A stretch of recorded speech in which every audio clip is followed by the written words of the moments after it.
මේ ශ්‍රී ලංකා ගුවන් විදුලි සංස්ථාවයි. ජාතියේ සංවේදකයා විශ්වාසය සමග පෙරට.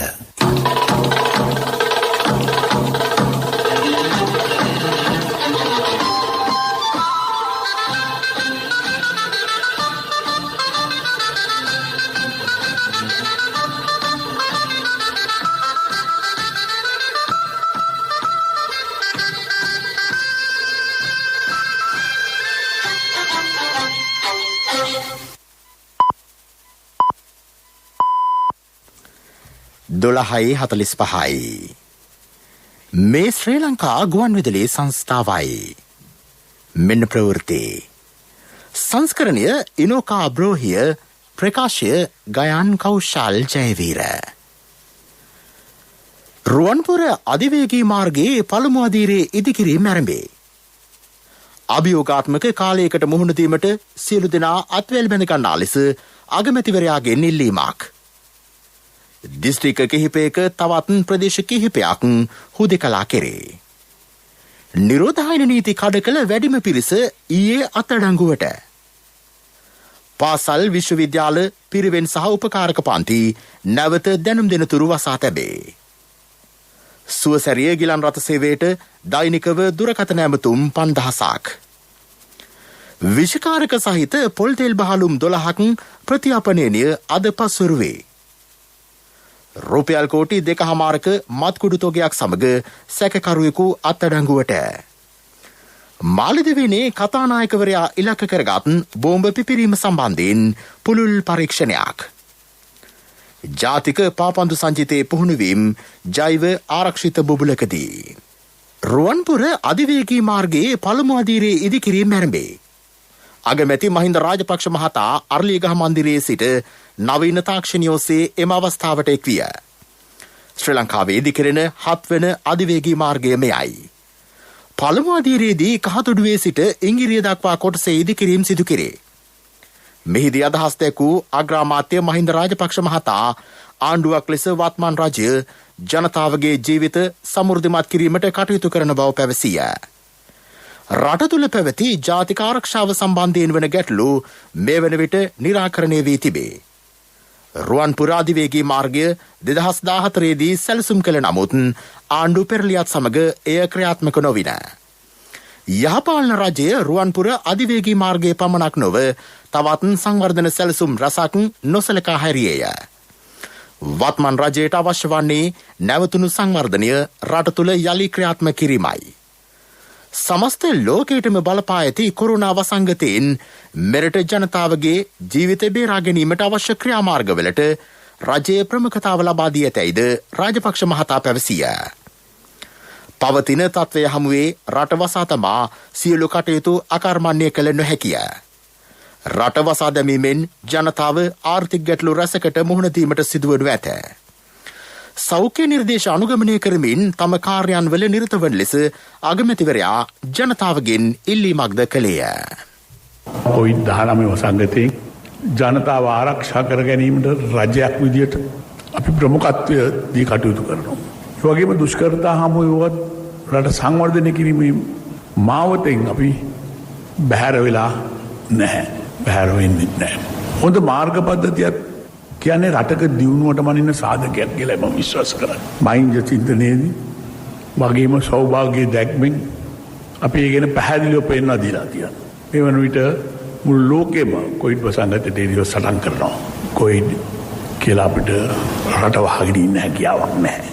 වෛරසයට එරෙහිව සටන් කරන ගමන් රටේ ජනතාවගේ ආර්ථික තත්ත්වය ගැන අපි හිතන්න ඕන. ජනතාව නිසි සෞඛ්‍ය උපදෙස් පිළිපදිනවා නම් අපිට මේ තත්ත්වය පාලනය කිරීම තරම් අපහසු වෙන්නේ නැහැ කියන එක ඔබ දන්නවා. ඒ නිසා මම ජනතාවගෙන් ඉල්ලා සිටිනවා හැම විටම සෞඛ්‍ය අංශය ලබා දෙන උපදෙස් පිළිපදින්න. අපි රටක් ලෙස ඒකට අත්වැල් බැඳගෙන මෙම අභියෝගාත්මක කාලයට මුහුණ දෙමු. මෙහිදී අදහස් දැක්වූ ඇමති ජොන්ස්ටන් ප්‍රනාන්දු මහතා විපක්ෂය කුමන දේ පැවසුවත් ඔවුන්ගේ පාලන සමයේ කඩා වැටී තිබූ රට යලි ගොඩනැගීමට ජනාධිපතිතුමා අගමැතිතුමා ප්‍රමුඛ වත්මන් රජයට හැකි වී ඇතැයි පැවසිය. තම අමාත්‍යංශය යටතේ මේ වන විට මාර්ග කිලෝමීටර් 15000ක් සංවර්ධනය කිරීමේ ව්‍යාපෘතියක් ආරම්භ කර තිබේ. එම සියලු ව්‍යාපෘති සම්බන්ධ කොන්ත්‍රාත්කරුවන්ට අදාළ ගෙවීම් නිසි පරිදි කළමනාකරණය කර ඇතැයි හෙතෙම සඳහන් කළේය. දක්ෂිණ අධිවේගී මාර්ගයේ කහතුඩුව අන්තර්හෝමාරු මධ්‍යස්ථානය අසලින් ආරම්භ වන රුවන්පුර අධිවේගී මාර්ගය ඉංගිරිය රත්නපුර හරහා පැල්මඩුල්ල දක්වා ඉදි කෙරේ. සම්පූර්ණ දුර කිලෝමීටර් 73.9කි. අධීර 3ක් යටතේ අධිවේගී මාර්ගය ඉදි කෙරේ. වැය කෙරෙන මුදල රුපියල් කෝටි 5470කි. මාස 30ක් තුළ ඉදිකිරීම් නිම කිරීම ඉලක්කයයි. දිස්ත්‍රික්ක කිහිපයක තවත් ප්‍රදේශ කිහිපයක් හුදකලා කෙරේ. ඒ අනුව ගම්පහ දිස්ත්‍රික්කයේ කඩවත පොලිස් බල ප්‍රදේශයේ ඇල්දෙනිය නැගෙනහිර සූරියපාලුව දකුණ සූරියපාලුව උතුර පහළ කරගහමුණ උතුර හා ඉහළ කරගහමුණ උතුර ග්‍රාම නිලධාරී වසම් හුදකලා කර ඇත. කොළඹ දිස්ත්‍රික්කයේ පිළියන්දල පොලිස් බල ප්‍රදේශයේ හල්පොත කැස්බෑව නැගෙනහිර මාකන්දර බටහිර නිවුන්ගම හා පොල්හේන ග්‍රාම නිලධාරී වසම්ද හුදකලා කර තිබේ. කළුතර දිස්ත්‍රික්කයේ අගලවත්ත පොලිස් බල ප්‍රදේශයේ පිඹුර ග්‍රාම නිලධාරී වසම හා මතුගම පොලිස් බල ප්‍රදේශයේ යටියන බටහිර ග්‍රාම නිලධාරී වසම හුදකලා කර ඇති සෙසු ප්‍රදේශ වෙයි. මේ දක්වා හුදකලා කර තිබූ ප්‍රදේශ කිහිපයක් හුදකලා බවින් ඉවත් කර ඇතැයි යුද හමුදාපති ජෙනරාල් ශවේන්ද්‍ර සිල්වා මහතා සඳහන් කරයි.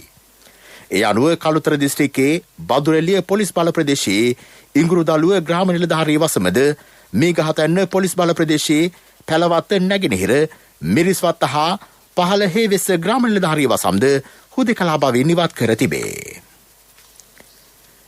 නිරෝධායන නීති කඩ කළ පුද්ගලයන් 436 දෙනෙකු ඊයේ අත්අඩංගුවට ගෙන තිබේ. ඔවුන්ගෙන් 100කට අධික පිරිසක් පීටකොටුව සහ වේල්ලවීදිය ප්‍රදේශයේ සිදු කළ මෙහෙයුම්වලදී අත්අඩංගුවට පත් වූහ. පසුගිය ඔක්තෝබර් මාසයේ සිට මේ දක්වා සිදු කළ මෙහෙයුම්වලදී එක් දිනකදී වැඩිම පිරිසක් අත්අඩංගුවට පත් වූයේ ඊයේ බව පොලිස් මාධ්‍ය ප්‍රකාශක නියෝජ්‍ය පොලිස්පති අජිත් රෝහණ මහතා පවසයි. මේ අතර බස්නාහිර පළාත තුළ ජංගම වෙළඳුන් 187 දෙනෙකු ඊයේ පරීක්ෂාවට ලක් කෙරෙන.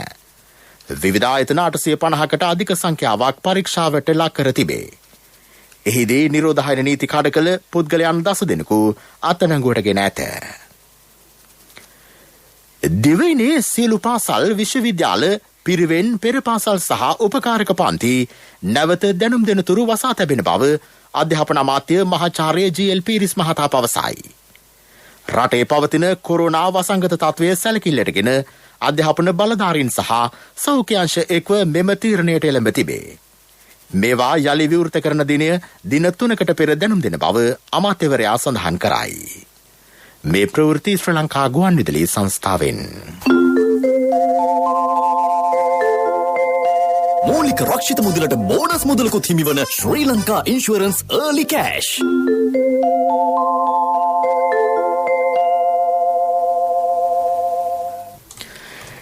මෙරටින් අද උදැසන වන විට කොවිඩ් ආසාදිතයන් 1895 දෙනෙකු අලුතින් හඳුනාගෙන තිබේ.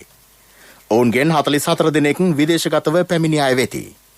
ඉතිරි පිරිස දේශීයව හඳුනාගෙන ඇති අතර වැඩිම ආසාදිතයන් පිරිසක් කොළඹ දිස්ත්‍රික්කයෙන් වාර්තා වේ. එම සංඛ්‍යාව 326කි. කළුතර දිස්ත්‍රික්කයෙන් 309 දෙනෙක්ද ගම්පහ දිස්ත්‍රික්කයෙන් 273 දෙනෙක්ද වශයෙන් ආසාදිතයෝ වාර්තා වෙති. මිනුවන්ගොඩ සහ කොළඹ මත්ස්‍ය වෙළඳපළට සම්බන්ධ පොකුරෙන් මේ දක්වා වාර්තා වී ඇති සම්පූර්ණ ආසාදිතයන්ගේ සංඛ්‍යාව 90000කට අධික වෙයි.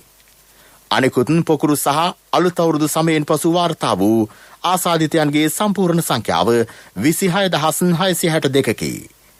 ඉන් පුද්ගලයන් 98000කට වැඩි සංඛ්‍යාවක් පූර්ණ සුවය ලබා ඇත. අලුත් අවුරුදු සමයෙන් පසු වාර්තා වූ සම්පූර්ණ ආසාදිතයන්ගේ සංඛ්‍යාව 21000කට ආසන්න වෙයි. මේ දක්වා මෙරටින් වාර්තා වන සම්පූර්ණ ආසාදිතයන්ගේ සංඛ්‍යාව 1,19,500ක් පමණ වෙයි.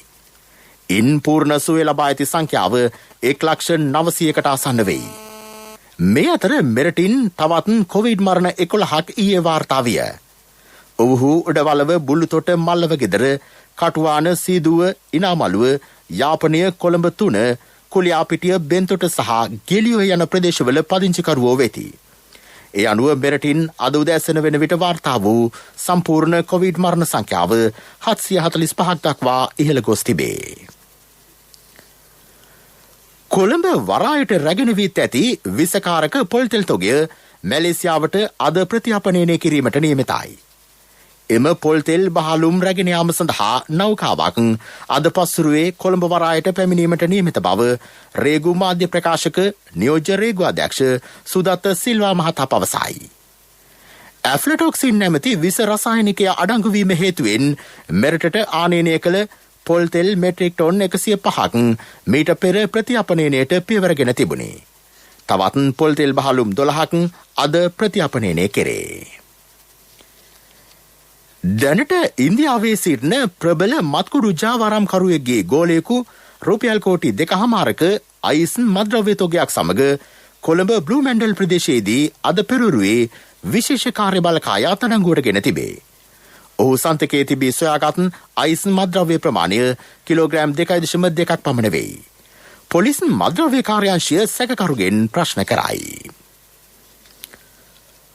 බහුවාර්ෂික භෝග සහ අපනයන භෝග කෘෂි කර්මාන්තයේදී කාබනික වගාක්‍රමය ඉතා යෝග්‍ය බව ජාතික කුරුණු පර්යේෂණ සහ පුහුණු මධ්‍යස්ථානයේ පාංශු හා ශාක පෝෂණාංශයේ සහකාරාධ්‍යක්ෂ මිහිරි තරංගා කාර්යවසම් මහත්මිය පවසයි. ජාතික ගුවන්විදුලියේ සුභාරතී සංවාද වැඩසටහනට එක්වෙමින් ඇය පෙන්වා දුන්නේ තිරසර සහ සෞඛ්‍ය ආරක්ෂිත වගාක්‍රම පිළිබඳව ලොව වැඩි දෙනාගේ අවධානය යොමු වී ඇති බවයි. කොරෝනා වෛරසයේ බලපෑමට දරුණු ලෙස ගොදුරු වී ඇති ඉන්දියාවේ පුරා සතියක් මහානුභාව සම්පන්න රත්නසූත්‍ර දේශනාව සජ්ජායනා කිරීමට ශ්‍රී ලංකා ගුවන්විදුලි සංස්ථාව ඉදිරිපත් වෙයි. එම වැඩපිළිවෙල සංස්ථා බෝසමිඳුන් අබියසින් ඊයේ පස්වරුවේ ආරම්භ කෙරිණ. ජාතික ගුවන්විදුලියේ සිංහල දෙමළ ඉංග්‍රීසි සේවා සහ ප්‍රාදේශීය සේවා ඔස්සේෙන්ම කෙටි තරංග 873 ඔස්සේ ඉන්දියාව පුරා එය ප්‍රචාරය කිරීමට කටයුතු යොදා තිබේ. සංස්ථා අධ්‍යක්ෂ ජෙනරාල් චන්ද්‍රපාල ලියනගේ මහතාගේ මැදිහත්වීමෙන් සංස්ථාවේ කාර්ය මණ්ඩලයද එක්ව මෙම ආශිර්වාද පින්කම සැලසුම් කර තිබේ. ජාතික ගුවන්විදුලිය සියලු ශ්‍රී ලාංකිකයන්ට සහ කොවිඩ් වසංගතයෙන් අසරණ තත්වයට පත් ලෝකවාසී ජනතාවට සෙත්පතා දිවයින පුරා විහෙර විහාරස්ථානවල රත්න සූත්‍රය සජ්ජායනා කිරීම ආරම්භ කළේ පසුගිය වසරේ ඔක්තෝබර් මාසයේදීය. මේ වන විට එය 183 වන අදියරට ළඟා වී තිබේ. මේ ළඟට ප්‍රමුඛ පුවත. මේ මම කියන්න ගියේ මාත් කැමති. අහන්න කලින්ම ඔව් කලින්ම වෙලාව කලාව එනකම් බලන් ඉන්නේ නැතුව කලින්ම සල්ලි සමග කල්පිරීමේදී මූලික රක්ෂිත මුදලට බෝනස් මුදලකුත් හිමිවන ශ්‍රී ලංකා ඉන්ෂුරන්ස් early cash. ප්‍රමුඛතම පුවත ඔබ වෙත ගෙනෙන්නේ සිද්ධාලේප ලක්වියා. සුවසැරිය ගිලන් රථ සේවයෙන් දෛනිකව සේවා ලබා ගැනීමට 5000කට අධික දුරකථන ඇමතුම් සංඛ්‍යාවක් දානවැය යනුවට ලැබෙන බව ප්‍රාථමික සෞඛ්‍ය සේවා වසංගත රෝග හා කොවිඩ් රෝග පාලන කටයුතු රාජ්‍ය අමාත්‍යාංශය පවසයි. ඉන් දෛනිකව ප්‍රතිලාභ ලබා ගන්නා සංඛ්‍යාව 1000කට අධික වෙයි. මේ වන විට රට තුළ සුවසැරිය ගිලන් රථ සේවා 297ක් ක්‍රියාත්මක කෙරේ. සුවසැරිය සේවා සංගමය යටතේ ගිලන් රථ 1394ක් ක්‍රියාත්මකව පවතී. මෙම ගිලන් රථ සේවයට තවත් ගිලන් රථ 112ක පුරප්පාඩු පවතින බව එම අමාත්‍යාංශය පෙන්වා දෙයි. ප්‍රමුඛතම පුවත ඔබ වෙත ගෙන ආවේ සිද්ධාලේප ලක්වියා. ශක්ති හඬ අවධානය පිණිසයි.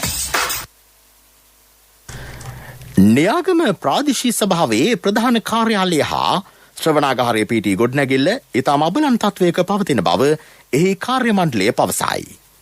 ගොඩනැගිල්ලේ වහල මුළුමනින්ම දි รา පත් වී ඇති අතර වැසි දිනවලදී කාර්යාලය තුළ රැඳී සිටීම පහසු වී තිබේ. පොත්පත් ලිපි ලේඛන හා පරිගණක යන්ත්‍ර ආරක්ෂා කර ගැනීමට දැඩි පරිශ්‍රමයක් දැරිය යුතුය. ශ්‍රවණාගාරයේ වහල සහ සිවිලිමද කඩා වැටී ඇති අතර විදුලි පංකා හා විදුලි ලාම්පු අක්‍රිය තත්වයේ පවතී. මෙම අවදානම් තත්වය හමුවේ මාසික සභා රැස්වීමට සහභාගී වන මහජන නියෝජිතයන්ටද දුෂ්කරතා රැසකට මුහුණ දීමට සිදුව තිබේ. ලෝක ප්‍රවෘත්ති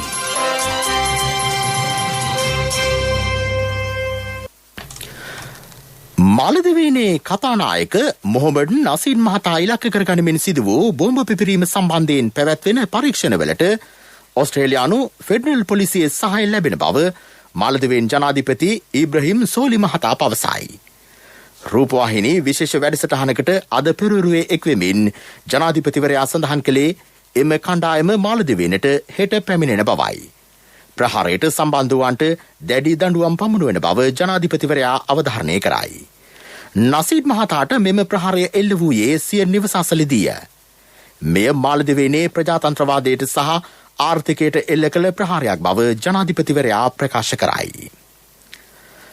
සංවර්ධනය වෙමින් පවතින රටවල් වෙනුවෙන් කොවිඩ්-19 සහ ඖෂධ සඳහා දැරිය හැකි ප්‍රවේශයක් සහතික කිරීමේ ට්‍රිප්ස් පිළිබඳ ගිවිසුමේ ප්‍රමිතීන් ලිහිල් කිරීමට ඇමරිකාව දක්වන සහාය ඉන්දියාවේ ප්‍රසසමට ලක්වෙයි.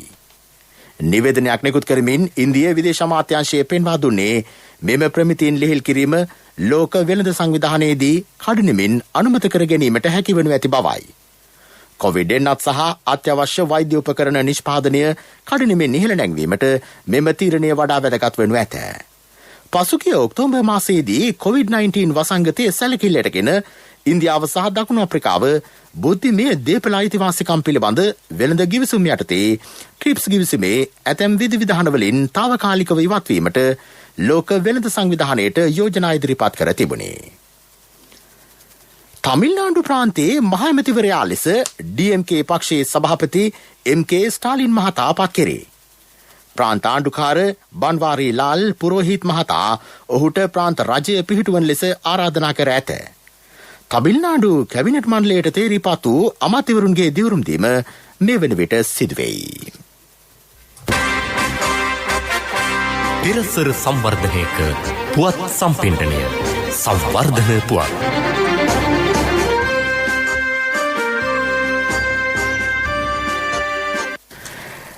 මේ වසරේ ගත වූ මාස 4 තුළදී බලපිටිය ප්‍රාදේශීය සභා බල ප්‍රදේශයේ අබලන් ග්‍රාමීය මාර්ග 24ක් සංවර්ධනය කර අවසන් බව බලපිටිය ප්‍රාදේශීය සභාව පවසයි. වැය කර ඇති මුදල රුපියල් ලක්ෂ 140කි. සභා අරමුදල් පළාත් සභා ප්‍රතිපාදන සහ අමාත්‍යාංශ ප්‍රතිපාදන ඒ සඳහා වැය කෙරින.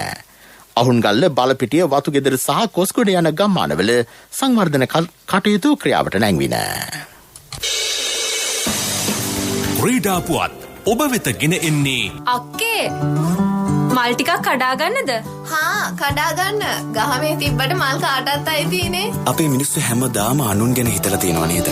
අපි මංචි සුපර් ක්‍රීම් ප්‍රකල් ගන්නෙ අපිටම විතරක් නෙවෙයි. ජාතික පාපන්දු සංචිතයේ පුහුණුවීම් බැද්දගාන ජාතික පාපන්දු පුහුණු මධ්‍යස්ථානයේදී මේ දිනවල පැවැත්වේ. කොවිඩ්-19 හේතුවෙන් ජෛව ආරක්ෂිත බුබුලක් තුළ පුහුණුවීම් සිදු කෙරෙන බව ශ්‍රී ලංකා පාපන්දු සම්මේලනය පවසයි. ජාතික පාපන්දු සංචිතයට ක්‍රීඩකයෝ 23 දෙනෙක් ඇතුළත් වෙති. 8 දෙනෙකින් සමන්විත පුහුණු කාර්ය මණ්ඩලයක්ද ඊට ඇතුළත්ය.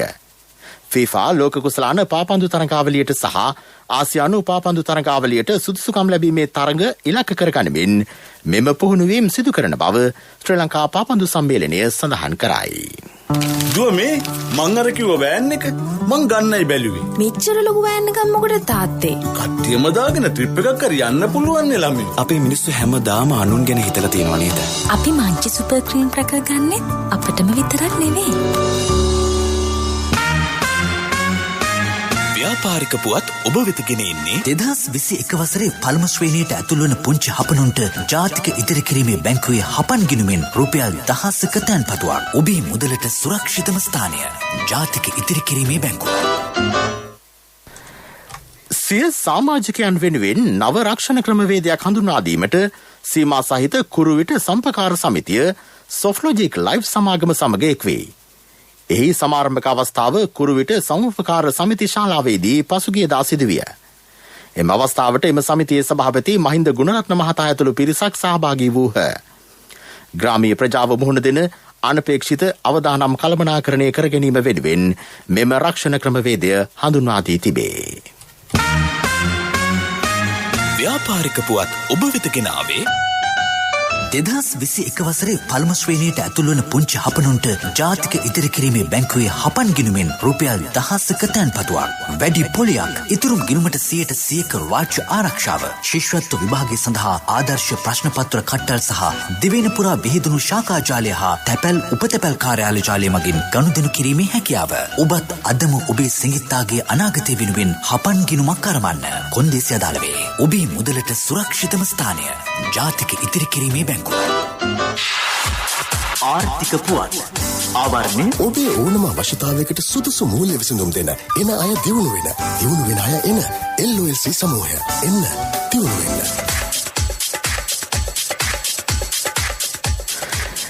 රජය රුපියල් මිලියන 47,000ක් වටනා භාණ්ඩාගාර බිල්පත් නිකුත් කරයි. දින 91න් දින 182න් හා දින 364න් කල්පිරෙන පරිදි ඒවා සකස් කර ඇත. අදාළ වෙන්දේසිය ලබන අඟහරුවාදා පැවැත්වේ. ප්‍රාථමික අලෙවිකරුවන්ගේ හෝ අනිකුත් බලපත්‍රලාභී වාණිජ බැංකුවලින් මහජනතාවට භාණ්ඩාගාර බිල්පත් ලබාගත හැකිය. මෙතන වැඩ කිරිගහට යන්න වගේලු. ඇත්තද මල්ලි? නැතුව ළමයිට උගන්වන්න, ගෙවල් හදන්න, ඉඩම් ගන්න. බිස්නස් කරන අයමත් ගොඩක් ඉනවලුනේ. ඔව්. අනිකෙන හැම කෙනාම දියුණු වෙනවනේ. අක්කලට නිසා කියන්නේ ත්‍රිවිල් එලෝපු මට වෑන් එකට පාර පෙන්නුවෙත් මෙතන ඉන්නේ. මේ තියෙන්නේ තැන. ඔබේ ඕනම අවශ්‍යතාවයකට සුදුසු මූල්‍ය විසඳුම් දෙන එන අය දියුණු වෙන අය එන LOLC සමූහය එන්න දියුණු වෙන්න.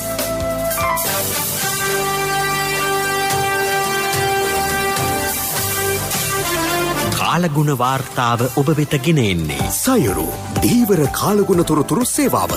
ඔබගේ ප්‍රදේශයට අදාළ කාලගුණ තොරතුරු නොමිලේ එසැනින් ඔබේ ඩයලොග් දුරකථනයට 828 අමතා ලියාපදිංචි වන්න. දීවර හා ජලජ සම්පත් දෙපාර්තමේන්තුව සහ කාලගුණ විද්‍යා දෙපාර්තමේන්තුවේ ඉදිරිපත් කිරීමකි. සයුරු සමග සුරැකීම. ඉදිරි දින කිහිපය තුළ දිවයිනේ බොහෝ ප්‍රදේශවල පසුරේ හෝ රාත්‍රී කාලයේදී වැසි හෝ ගිගුරුම් සහිත වැසි ඇතිවෙන බව කාලගුණ විද්‍යා දෙපාර්තමේන්තුව නිවේදනය කරයි. සබරගමුව මධ්‍යම බස්නාහිර ඌව වයඹ සහ දකුණු පළාත්වල ඇතැම් ස්ථානවලට තරමක තද වැසි ඇතිවිය හැකිය.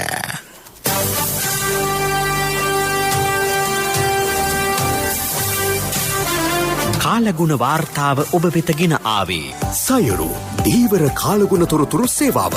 ඔබගේ ප්‍රදේශයට අදාළ කාලගුණ තොරතුරු නොමිලේ එසැනින් ඔබේ ඩයලොග් දුරකථනයට 828 අමතා ලියාපදිංචි වන්න.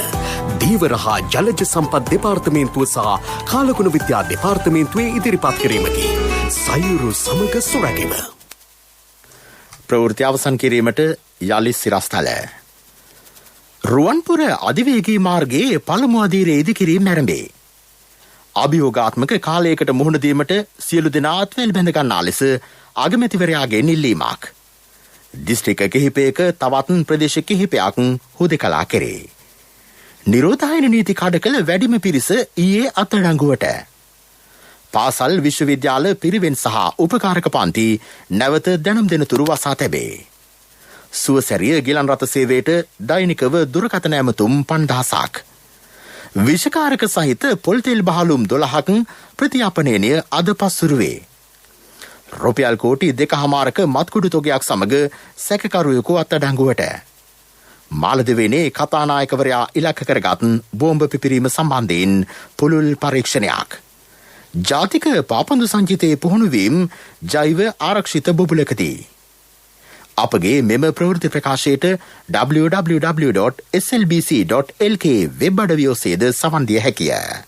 දිවා ප්‍රවෘත්ති ඉන් සමාප්තයි.